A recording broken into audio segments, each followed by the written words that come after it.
and welcome to the Real Bizarre Chronicles, where we discuss all things business, branding, and life. I'm your host, Tracy Fryer. Today, my guest is Joshua Leader from Team Leader, the agency.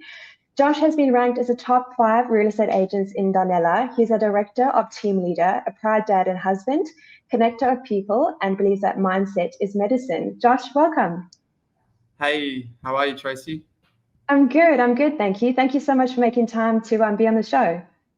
No, really excited to be here. It's always good to have a chat. Yes, I'm looking forward to our conversation. Josh, maybe you could start with telling us how you got into the real estate industry.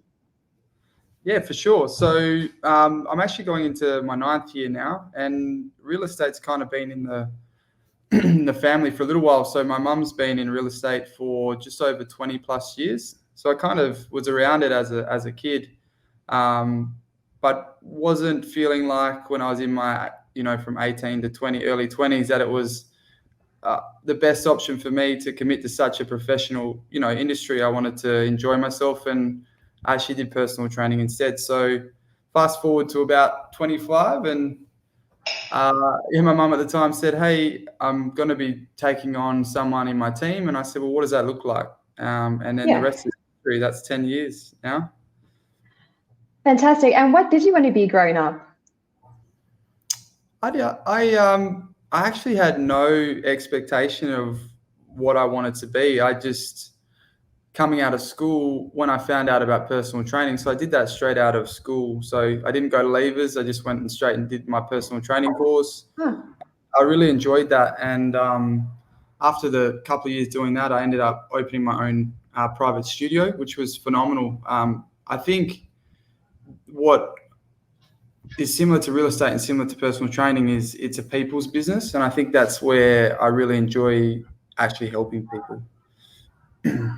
Yes, I must say, Josh, you sold Don in my place beginning of last year already. I can't believe it. Where's the time gone? And we absolutely love that journey. I think, that connection that you're able to establish with people, it didn't feel like, again, I'm generalizing, sometimes when you work with different real estate agents, it tends to be that sort of different vibe.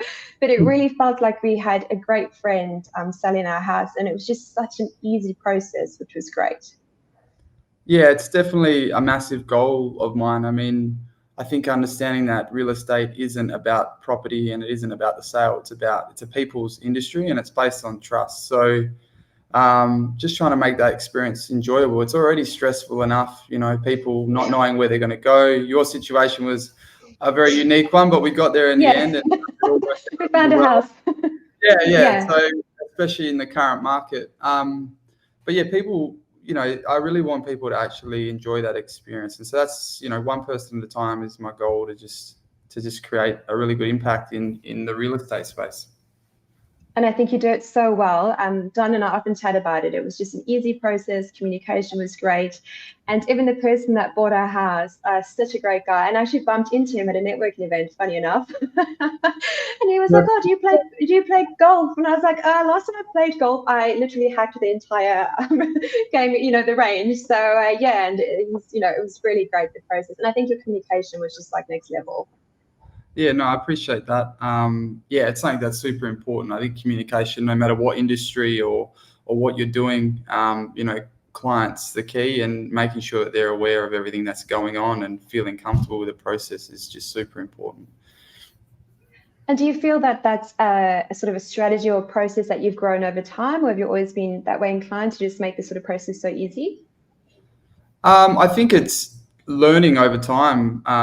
When I first started in the industry, you're just trying to please everyone and everything, and then you're running around just trying to do everything, and then you understand that how precious time is. So, and just through some lessons and learnings, understanding, and also selling a couple of properties and buying, I kind of got an idea of what people expect. And so now I just try and set a standard that I would want to expect from someone selling my home or if I was buying through them. And Josh, walk us through. So you mentioned that you've been ranked as a top 5 real estate agents in Darnella. Congratulations. How did that happen? Oh, it's just happened slowly. So currently in regards to, it's not based on awards, but that's just where the statistics are on sales and direct at the moment. As you know, we're both in a similar network. We're in a similar networking chapter together. So a lot of my business is referral. So I've never actually focused too heavily on an area. But yeah, Dianella, I live in Dianella, and I've just started to get some really good traction there, and it's it's good. I'm hoping that continues to grow strength to strength on top of everything else that I do in different areas of referral as well. And Josh, what are the key sort of, I guess, struggles that you've had with business? I know as business owners, we all have our strengths and our weaknesses, and I always believe that, you know, having your own business will give you a personal journey like no one's business. What are some of the struggles that you've faced? Yeah, struggles, definitely. I mean, prior to joining the agency, I think, so 4 years ago, we joined the agency, and they have a very unique model. So the model is that you can be your own company in conjunction with them. And so they've taken away a lot of the administration aspect of the job to allow us to be out doing what we need to do. And that's meeting people and building relationships and listing and selling and supporting our clients. So that's taken a massive stress off me. I think the struggles for me mainly would have been learning how to switch off. Like in our industry, the phone is on, emails are on, texts are on, the calls are on. So you're getting inundated with inquiry any time of the day from 4 or 5 in the morning through to sometimes 12 o'clock at night. And my personality is that I feel like I need to be responding instantly now in this instant world that we live in. Yes. And otherwise I'm not providing the service that I would expect. So that's probably been my biggest struggle, is just being able to switch off so I can be at home and be a dad and a husband and not always on. That's probably the hardest one. Yes. And have you learned some tools along the way that have helped you with that? Yeah, well, definitely focusing on my health. So having a good morning routine. I train a lot, which helps me mentally and keep me nice and healthy. And meditation, I got introduced to meditation about 18 months ago, and probably maybe 12 to 2 years. And it's been hands down the best thing that I could have ever, been introduced to, just to be able to, connect with myself in the morning, and it eliminated a lot of the anxieties that come with being a business owner, because you're just poised to make better decisions. Yes, 100%. I also have a very strict morning routine. I'm actually goosebumping as you speak, because I also about 6 months ago started meditation, and just having that morning routine, it really sets you up for the day. Do you want to walk us through your morning routine, Josh, if you're happy to share? Yeah, for sure. No, happy to. And throwing in the mix, so when we had a kid, that was just like a atomic bomb getting chucked in, because I'm a very structured person, and as soon as you have a child, there is zero control or structure. So I've heard. I have fur babies at this stage. So now my morning routine's basically, depending on when I go to bed, I try and be in bed before 10, and then I'm normally up between 4:45 to 5 in the morning. I'll meditate for 15 to 20 minutes. And then from there, I'll head to the gym. And, I've just engaged the online coach about 3 months ago, Mackenzie. Oh, great. Yeah, he's awesome. Yeah. And so the reason I knew what to do, and that I have the determination and the discipline to show up, but it's just nice to not have to think and stress about what I need to do and have that external support. So that's been really good. I train for about 45 minutes to 50 minutes, and then I'll come home and then make brekkie for the family, and get the girls out of bed and get ready for the day. And Josh, how do you find that goes with being a parent? Because so many conversations I have with parents is that they really struggle to make that time for themselves. And, the idea of getting up earlier is quite scary, but I guess it sounds like there's been a lot of reward in you doing that and getting up that bit extra, like earlier in the morning. Yeah, it's just been something that I've done for a very long time. Early stages. So, Arla's she'll be 2 in May. And the first 6 months leading up to having the bubs, me and Jenna, my wife, we spoke, and she said, because I go to gym 6 days a week, and she said, is it possible that we maybe lower that expectation to the 4 a week and be a bit more be a bit more flexible around timing. So in the early stages, I probably wasn't doing that routine, and also sleep deprivation and just the uncertainty of what that, the night may have unfolded. But yeah, it's a strength that I put myself first, but it also can be seen to be selfish in certain situations as well. Yeah. But I kind of want to try and be the best version of myself each day. And I know that if I set myself up right, that I'll, I'm not saying that every day is perfect, because that's ridiculous to think. But I know that the training for me is just something that mentally, I've been doing it from pretty much playing high level sports since I was probably 12 years old through to, my 20s, and then doing personal training, and the gym has kind of been something in my lifestyle that has been a habit that I've tried to maintain and keep there, just because I know how good it makes me feel. Yeah, there's heaps of benefits. Would you have any, like maybe a starting point, Josh, or any tips for parents or just people, with fur babies that are trying to start that morning routine and are really struggling? Like, for example, I know I really struggle to get up at 5. I'm still a work in progress. But like, do you have any tips, like putting your phone in another room, or do you have any advice around that? Yeah, so tips, depending on if you're single or if you're in a relationship. I guess the first would be, don't put too much pressure on yourself, and start off small. So it might even be just trying to get yourself up at a certain time, and then just having 2 or 3 wins that you want to make in that morning, so that you actually feel like you're making progress. And it might not be going to the gym. It could be just walking the block with the dog, or and then if you're in a relationship, it's just actually having an unspoken expectation of what each people emotionally and physically need for that morning, and then trying to work around that. The morning for me, because I'm up early, the morning for me has always been mine and Arla's time, because Jenna would potentially need to catch up sleep, or however that works. So I really cherish that opportunity to, really bond with my daughter in the mornings, because sometimes work is so chaotic that you don't know when or what you're doing in regards to appointments and everything like that. So just set small little targets. That's small little targets, and then just tick them off and create them into a habit, and then the rest should take care of itself. That's great, Josh, because I think so often people, we try and have this extreme goal of, I need to do this hour workout, I need to walk the dog, I need to do so many different things. And I think that's why a lot of people end up giving up, because there's so much pressure to almost start with this unattainable goal, because, you start slow and you slowly get there, like you just said. And then when they set this massive goal, they can't, they stop doing it because they haven't been able to achieve it within the first week. So that's great advice. Thank you for sharing. That's okay. I think, Josh, something else you do really well is showcase the journey of being a dad. And I think I don't see enough guys actually doing this. I think it's really great that you showcase the experience and what it's like, and just the emotional things, guys go through with children. I think as women, we kind of just, if those of us that don't have kids, you kind of always expect it to be the mom sharing the journey and posting the photos. But I think it's really a superpower of yours that you showcase that journey. Oh, thank you so much.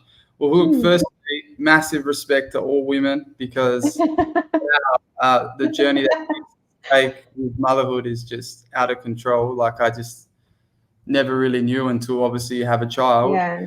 And from a dad perspective, you kind of, the first 6 to 12 months is just a really uncertain. Well, it's kind of uncertain for you on what your role is, because yes, it is to, you kind of go into a providing role because your wife's taking time off work, but if if Jenna, with breastfeeding and all that comes with it, you kind of sometimes feel a little bit helpless of where you should be doing. And so I've just, that was probably really tough. I reckon the first 6 months is just, I feel like I was chucked in a washing machine, put on high spin, sort of come out of it. And it's a lot of reflection as a parent that I've never had before, is like reflecting on, all right, well, now we're potentially a role model for our daughter. And, she's such a sponge that everything that we're saying, doing, and the way that we act is going to make an impact on her future. It's kind of daunting, like really daunting. Yeah, it would be. And like I said before, it can almost be at a point where you just put it, like, you kind of get to that pressure stage where you're like, oh, I don't want to do this or I don't want to do that, because you just, you're worried about everything. And everything with the first child is a first. So they get sick the first time. You think the world's going to end. They might, your brain's telling you silly things. So just, I can see how the second and third child, people get more comfortable with it because they've already experienced a lot of the firsts before. But no, it's been the most amazing and beautiful, the best thing that's ever happened in my life, but it's also been hands down the most challenging. And I would probably say the most challenging part of it is working with your partner on having a completely new realm of how the relationship works, because your daughter or your son becomes very you put a lot of priority on them and making sure that their needs are met, and then sometimes you can forget about yours or your partner's. And I guess it's natural for that to happen as well, because like you say, you've got this, this little human being that's now fully dependent on you, and your marriage or relationship shifts into a whole nother gear. Josh, how did you guys juggle everything? Did you find there was certain things that you did, or let's face it, sometimes I can imagine it just became all too overwhelming, and then how did you guys do it? Yeah, well, look, it's all about communication. I guess it has to come down to that. I'm not saying everything has been, an amazing journey. There's tough periods where, thankfully we have a lot of family support, with both our parents wanting to be pretty involved with, supporting us and being around Arla and being a part of her life. So that helps. But yeah, you're learning as you go. And I can imagine.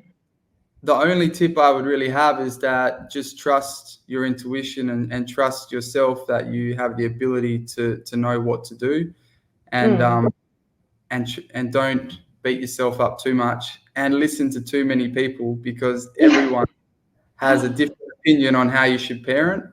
I can imagine. There's only one way, and that's the way that you feels right for you and your child. So I guess it's a bit like having a business in that you have to block out, some of the noise. I always think of when you first meet someone, people are like, when are you getting engaged? And then like, when are you getting married? And then when are you having kids? And it's just this thing that, everyone's just in your ear all the time. So I guess you kind of have to just block out the noise and focus, on those key things with your partner or wife or husband, to not get too, because it would be quite full on, I imagine, otherwise. Yeah. Well, the next one is, once you've had one, is when you're having the second. Oh, really? And then the amazing thing where people lie to you and say that it gets way easier when you have a second. No, I've heard. And I kind of just sit there going, is this person being truthful to me? I don't know. Like, it's also, each individual has, parenting for us, we always explored it. There was a point there where we were thinking of maybe not having a child, but we're glad that we did.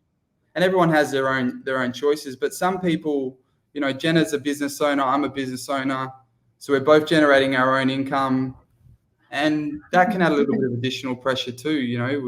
Running businesses and then having a kid. So it's just been a journey, but a good one. It's made me as a human evolve rapidly, and my life choices that I was making previously before a child, it's completely changed. Like my drinking's pretty much limited now. I don't drink much alcohol anymore, whereas before I would, do some binges on the weekend.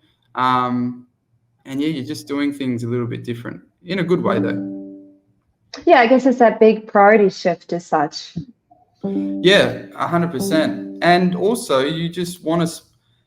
I value time so much now. Like, I really think that it just makes you realize who, where and who you're spending your time with is so important. And, we only got so much time in a day and so much energy to. And it's like, who do you want to actually spend that with? Do you want to go spend it doing pointless things, or do you want to do that bonding with family? So. And more intentional. Yeah, I think for both of us in the journey that we've been on, it's you definitely, there's only 24 hours in a day, and we're both very driven. And as you get more driven, your time becomes shorter in the day, because you get busy with more wonderful things.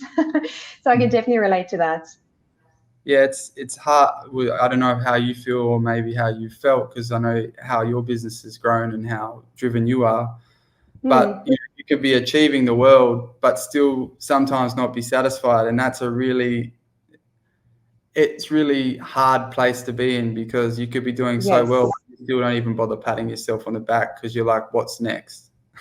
It's so true that you say that. That is me down pat. And it's, my business advisor taught me this thing where you actually reflect, like you stop a minute. Because with me, I go, go, go. You hit a goal, go, go, go. You don't actually just stop and take a moment to actually absorb it all in. So every quarter now, I sit with my phone, I reflect on my photographs, because it just reminds yourself of the journey that you've taken. I look at any milestones Design Studio Perth has achieved in that time, and just really having a moment of gratitude. And I know you're great with your gratitude and daily gratitude. It's just important to take that time to really appreciate how far you've come and just how actually blessed you are, instead of just chasing the next thing the entire time. Because for me, it's actually exhausting as well. Yeah, and look, business is consuming, and Yeah. there is more to life than business. But obviously, when you're passionate about something, I think having the ability to just find something to be grateful for that isn't related to a target Mm. is really phenomenal. And I guess over here in Australia, we're just incredibly blessed with the Yes. lifestyle that we have, the ability to have, the freedom that we have, and even in WA, the weather and everything we have on offer. So I think if you can start the day with just, and it's not woo woo or like that positive mindset, but No. it's like understanding Mm. that today I got to actually wake up. I got food in Yeah. the fridge. I got I got a roof over my head, and I've got the ability to create, inspire, and connect, and then move forward. Such valuable advice, because when we went back to South Africa at the end of 2020, sorry, I lied, 2022, it actually made me realize, because we're so almost like spoiled here. It's fabulous, and I love living here, but they have load shedding there where the power is cut off, the toilet doesn't even flush. There's restricted times for electricity, and the very thing of just putting on a light, or put on your ring light for your podcast episode, you just Yeah. take it for granted. And then there's people, in South Africa, they have no power, there's no hot water, and it doesn't matter what time of day it is, the power is just not there. And you realize how reliant we are on power for Wi-Fi and all that sort of thing. So we're just so blessed to actually live here. Yeah, so because I'm originally born in England as well. Well, I was born in England. Hmm. So my parents immigrated when I was 2 or 3, and even going back there to see family, which is phenomenal. So I basically Hmm. I got my mum and dad here, and predominantly all my family's back in the UK, apart from obviously extended family here. Yeah. And just understanding, like, appreciating the leap that they took to actually come, leave everything that they knew to come here to give me the life that I have now. It's like Hmm. it's pretty crazy. Like, it's fine over there, but I'm so glad.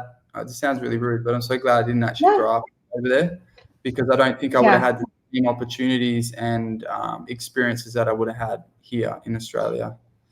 Yeah, and I don't think it's rude. It's factual, because I think it's the same for myself with South Africa. My parents immigrated 4 times between New Zealand, South Africa, and Australia. And Dad would just pack up his bag and go. Like, no, I guess like you said earlier, when you have a family, you shift into this different mindset. And he would just, when he his job got made redundant in New Zealand, he literally packed up his bag, he came over to Perth, and everyone kind of followed thereafter. So, and I'm so grateful to live here, because I would have never had the same opportunity in South Africa, let alone my own podcast. So absolutely blessed. Yeah, no, for sure. And Josh, something you're a big advocate for is men's mental health.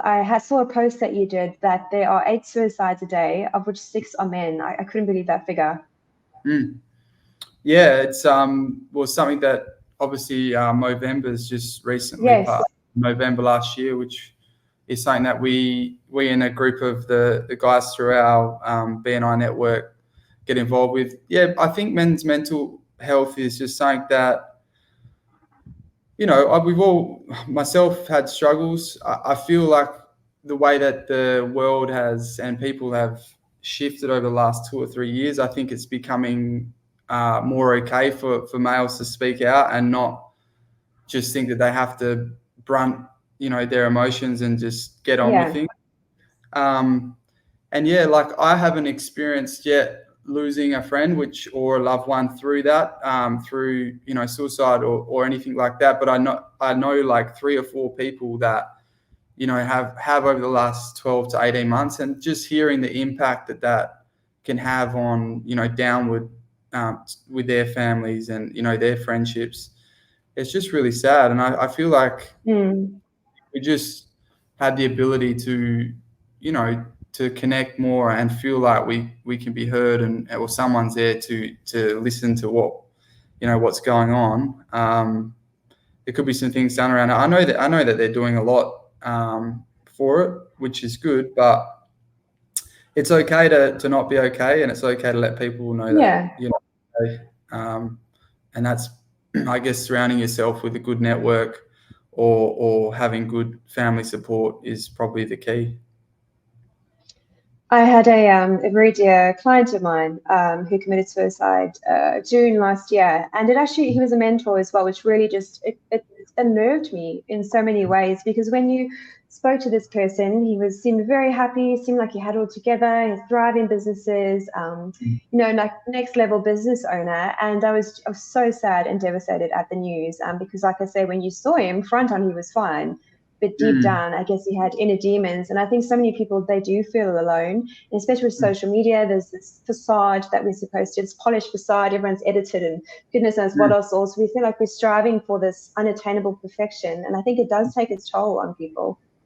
Yeah, for sure. There's definitely, for me, like I have had the idea or the goal. I mean, I know there's groups that do this, but creating, some events where you can bring a lot of males together from different walks of life that are going through stuff, potentially having Mm, some education and some professionals in a space that can add value, because sometimes coming into an environment and hearing others be open with their feelings and their emotions and their thoughts can, help others sort of put the guard down and have that conversation. But yeah, I mean, just it's the same across with women as well. I think women are just better expressing themselves emotionally than yes. what men are. You kind of, over the generations, the marketing is, don't don't be a wuss, don't talk about your feelings, like be a man. Yeah, And so definitely.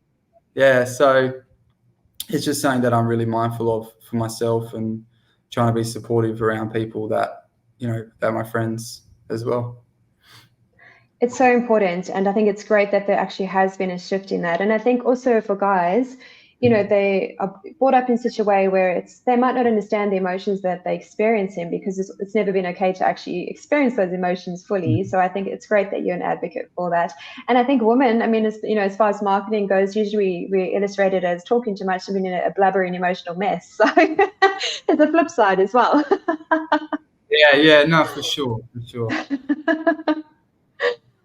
Josh, something that I saw that you recently did was you went to the Tony Robbins in Sydney, was it? Yeah, yeah, Ah, yeah. Unleash the power that's within. it. That was my life's changed massively since going to that. I actually was really blessed that the universe gifted me an opportunity to go there. Like, I had someone through BNI that couldn't go and paid it forward, um, Wow. which was, I've always watched his stuff. I hadn't had to Mm, go, and I kind of went. I was lucky enough that I got to go there by myself, just with myself for those 4 days, with no expectation, and I was just blown away. Like, you've got 18, I think it was like 18,000, close to 18,000 people, it's um, huge.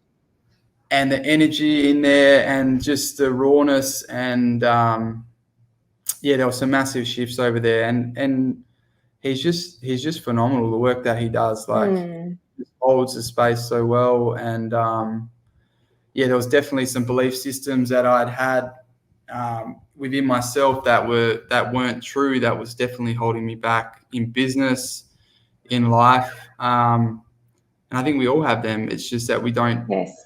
Everything's so busy, and our calendars are so full that we don't sometimes get the opportunity to sit with ourselves and understand is this a true belief, or is this not a true belief? And becoming a parent has also made me realize whether you had a great or a terrible childhood, there's definitely some stuff that I'm learning now. Oh, I do those things because that's something, you're looking at your parents going, oh, I'm the way I am in regards to those, not saying that you're pointing fingers, but it's just, it just is what it is. So working through those it was crazy, and met some beautiful people all across the world. And if anyone's thinking of doing anything related to it, I would just highly recommend that they give themselves the permission to commit to having that experience. Tony is an absolute powerhouse. It's on my goal list to go. So I did have absolute FOMO. I think I saw you were there, and Sonia, who was also on the podcast. She also went, and it's just, I can imagine just such a fantastic event. He, Tony, I think he has like 104 businesses. I'm trying to get my head around running one. He's cool. And talking on, is it Sonia? So I believe Sonia's daughter goes to the same private care as Arla. So. Oh my goodness, yeah. Right? What was that? Sorry, broke up? Yes, Sage, that's correct. Yeah, she's good. Nice lady, yeah. Yeah. So did you see her on at Tony Robbins? I didn't see her at Tony Robbins, but since then we had a Christmas function for the play group, and she was there. So it's funny how small Perth is anyway.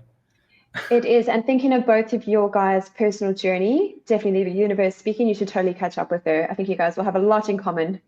Yeah, for sure. I'll have to. And Josh, would you be comfortable maybe sharing one of those self-limiting beliefs that you've kind of worked through? Yeah, 100%. I'll share all three. Like I'm an open book. Thank you. Yeah. So the three beliefs that I'd had or that I'd been struggling with, one was body image, massively. Super insecure about the way that I look, which has created and I don't look that bad, and other people might be thinking that's crazy. I don't know I don't know where that stemmed from, but just that was one, and then sort of working on actually being comfortable and proud in your own skin. That was tough. Not having enough money has been is one, and I think a lot of people maybe can relate to that. Is like sometimes feeling like you have enough. But actually, by having that belief, you're actually limiting yourself from receiving more, because you're putting a negative information to money, and money is just an energy. So, and it's just and then the other one will be, funny enough, is something that is related to my industry, is cold calling. So these are only three. They might not seem like massive things, and there's obviously there probably is a lot of other things, but those were the three that came to mind at the time. And I can be in front of you, or you've seen me in an environment where I can present in front of 70 to 300 people, and that I'm more comfortable doing that than I am potentially picking up a phone to a complete stranger. And what it turned out is that I was, in my mind, I have created a story that I'm actually either harassing or bothering someone. And instead of changing that mentality to, well, you're actually just ringing and you're providing some value, and you're there, you're just letting them know that you're there to be able to help, because that's what our industry is. We help people through, life transition, and that life transition is a sale. So,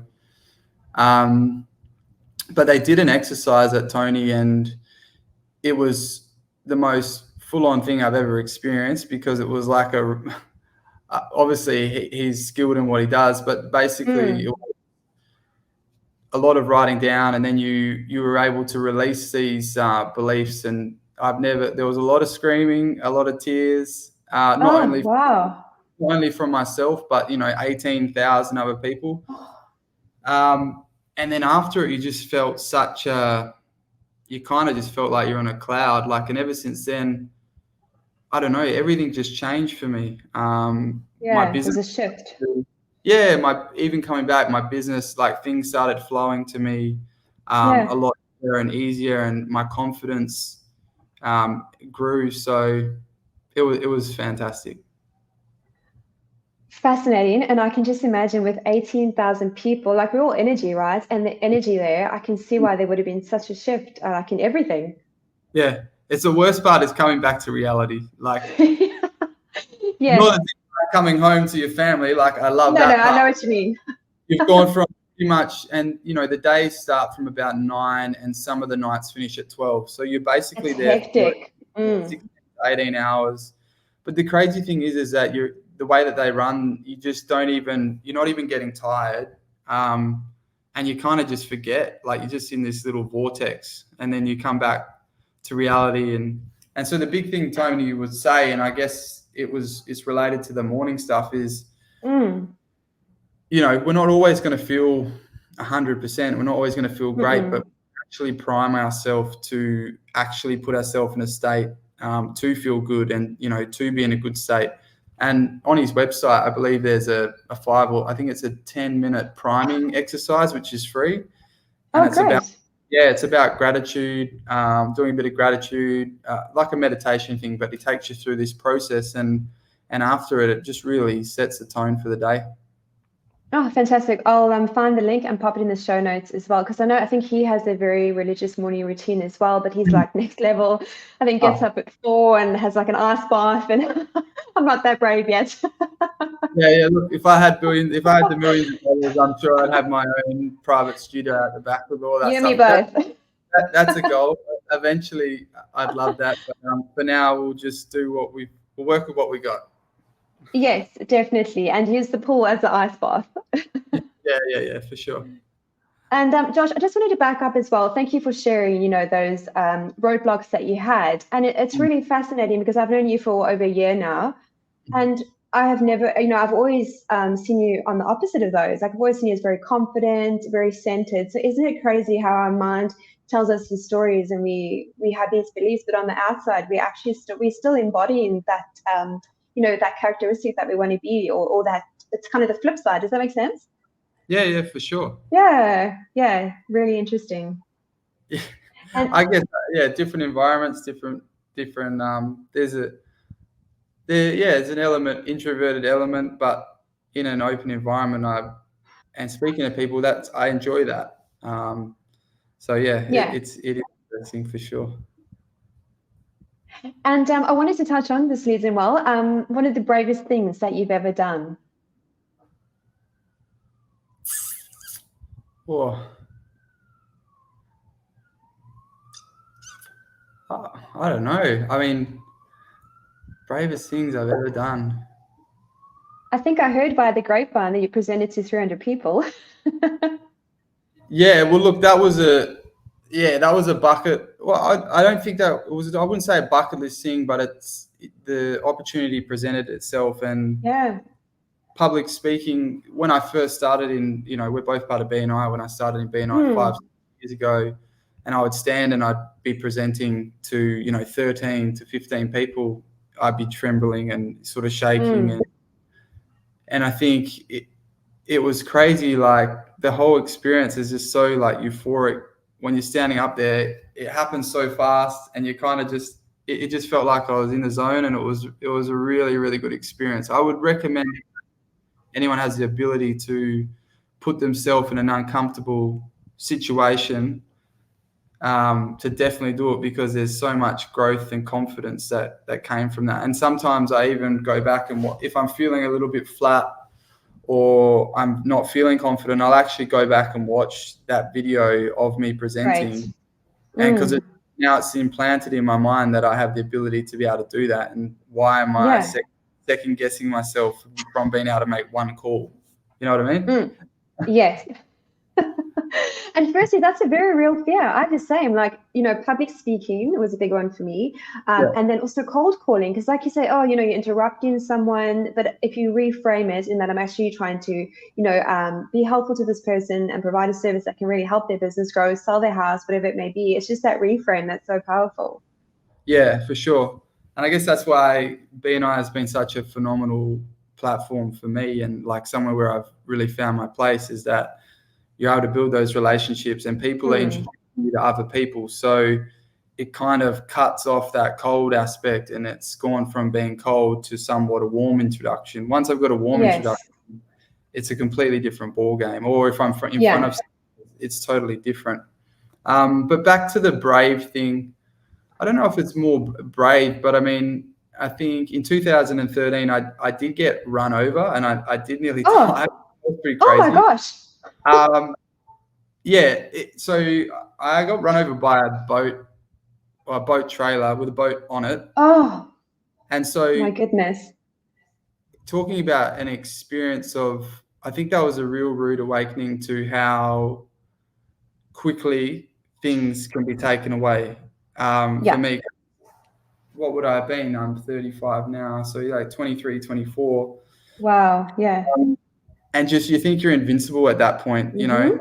You can party, you can do everything, you can train, like you just do whatever you want. Then all of a sudden you kind of have this accident and think that it's game over. And then so like that, I think that was a massive shift for me, is something was definitely looking after me that day. And that's, I sometimes, you know, refer to that was a gift, an opportunity to be here now. So that was full on. Yeah. Well, I'm very glad you're still here. And do you feel like that event kind of catapulted you into another growth phase or mindset phase? Yeah, I think I mean, I've probably the last 5 to 6 years has been a massive growth element for me. But back then, without me probably realizing it, it definitely did. I stopped taking life for granted as much. I'm not saying I still wasn't young and still enjoying myself and whatever else. There was just that element in my mind that, okay, like not every day is guaranteed. No. And so learning that, you know, the past has happened, the future's not here. And so trying to be as present as possible. And that's hard. Like, I'm not saying that I'm like that all the time, but really being able to just reflect and go, hey, look, you know, it was a full-on experience. And, you know, literally these things can happen, and you hear about these things, and you don't think about it until it's happening to you, and then you're like, oh wow. Yeah, and I think that's something, myself included, we so often forget that life can just change in a second. Like, you know, it's 1 minute everything's going fine, and then next minute your world is upside down. You know, but a lot of business owners, a lot of humans who have gone through those really hard times, it's most people tend to use it as a catalyst for that next level of growth, or it kind of takes them into another phase of their, you know, their life's journey. For sure, yeah. No, it's definitely some great that can come out of it, for sure. And Josh, do you mind to walk us through the importance of managing your mindset, having a great energy? I think I saw somewhere on your bio that, you know, you want to be the energy that you want to attract. Do you want to walk us through that? Yeah, well, I think so. For me, the last, I don't know, probably the last, like I said, my last 5 years is I've got really massively into that energy space of understanding that, you know, and some people do and don't believe in it, and that's completely fine. But really understanding that we do what we think, what we feel, and how we act is what we will attract in the long run. You know, like prime example, if you're a miserable person, you're going to attract more miserable people, and you'll also attract bad things. It's just, you know, like the best analogy is you stub your toe in the morning, and that just sets you on this path. Then someone reverses into your car, then you drop a coffee on you, and then you're like, at the end of the day, you're like, oh, it's just one of those days today. I've had days like that. We all have. So I think, you know, understanding that we have a choice on how we feel and how we think. And I think what Tony Robbins with the stuff, and I was not aware of this, is like there's a certain window that your brain is looking for comfort. And so there's a certain window that sometimes when you're feeling a little bit flat, or you're wanting to feel upset, it's shifting that. And the biggest way to do that is your physiology. So is like getting up, jumping, clapping, push-ups, start to, put some music on and just shifting that. It's physically impossible to have gratitude and sadness in the same sense. Yes, So, completely. yeah. Next time you see me at I was going to say next time you see me at BNI jumping around, Yeah, for sure. Yeah, for sure. I'll drop and give you 50. What were you going to say? Sorry, I interrupted you. Oh no, and I just think that the mindset element is, and don't get me wrong, I'm not 100% every single day, but all of us. yeah, well, I mean it's not a reality. Perfection is not a reality anyway. But I think if you have the ability I'm still going through a learning journey now of like understanding how I react in certain situations and learning how to get better at those types of things, not being, I wouldn't want to say triggered, but when certain things happen, you may react in a certain way. And like in the learning through what I did at the Tony Robbins stuff is that we're actually quite reactive to certain things because it's patterns within ourselves that are just, whether it's biology, whether it's childhood, whether it's, it could have been trauma. And so it's trying to find out what those patterns are when certain things happen and then trying to shift that. And that's the quickest way that you can start to stop being sort of in this loop, because you'll find yourself doing certain things and then you'll be like, why am I doing that? But it's actually just like, you literally, sometimes, have you ever gone to drive somewhere and then you arrive and you've forgotten actually how you got there? Yes, or you've left your laptop at a cafe in the morning and you only realize at 1 p.m. That's because I met with Dan Goma. And then only at 1 p.m. I was like, oh my gosh, where's my laptop? Yeah. It's so fun. And then you kind of start thinking, you're like, wow, I'm so programmed to drive a vehicle to a location that I'm not aware of anything else. So you can imagine the same, definitely. Yeah. And if you think you're driving a car and there's, you don't have control of anyone else's actions around you, like you need to be present. But I actually did a bit of NLP. So it's neuro-linguistics programming. And because I think sometimes, again, there's certain things, behaviors or things that one does that you don't actually understand. It's a little bit out there. So what they do is they do timeline with you and they say, there might be an emotion, so say anger, for example, and before it's a bit of like a meditative state. So you close your eyes, you really center yourself. They take you through a process, obviously. But then they say to you, the emotion that you've experienced, well, first, before you close your eyes, you define like where's past, present, and future.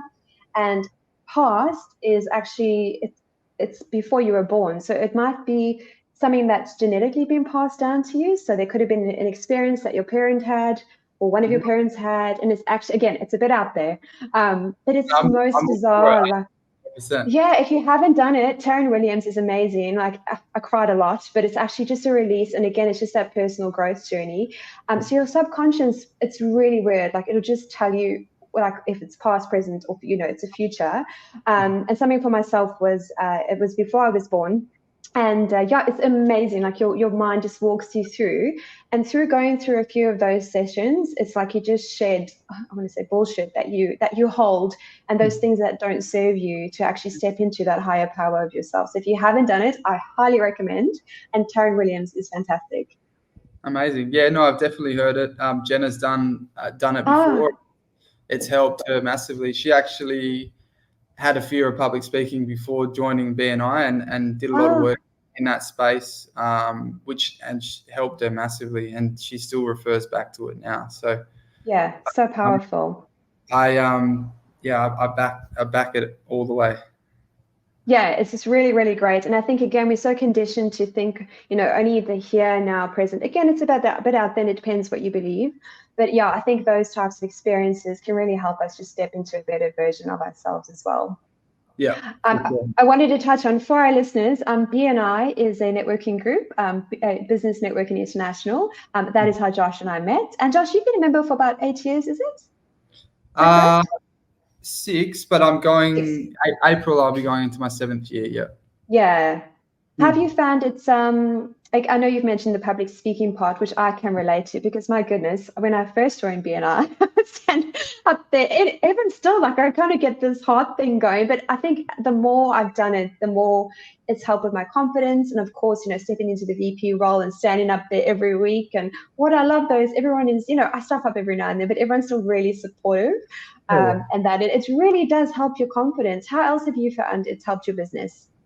Yeah, to touch on that is our biggest critic is ourselves when we're public speaking. So we're telling Yes. we're the ones, and so when people then stand up and say, I'm terrible at public speaking, then everyone's like in on you all the time.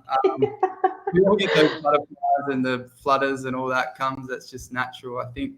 But how has it helped me? I mean, God, it's literally transformed me as a business person.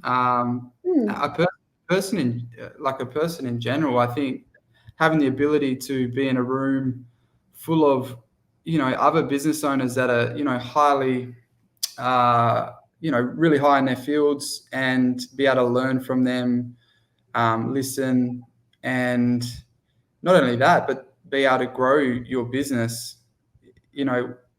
Perth's so small, and It people like is. to people like to deal with people. And it doesn't matter what business you're in. I think that we all have people are all our customers, and so it was just a no-brainer for me like 6 years ago when I was like, all right, because I was starting my career in Mandurah, and then after 3 years there, I was driving Perth to Mandurah for 3 years, which at the time I was young, so I was like, oh, it doesn't bother me, like 6 days a week. Yeah. But then now looking back, I was like, that was a lot of Ks. All that time, yeah. And so then finding a space where, again, with the public, the cold calling aspect, so finding a space where I could go into and be accepted and have other people to learn from and be able to help them, but them help you, I think is just so invaluable for sure. And Josh, if there was any advice you could give your younger self, what would it be?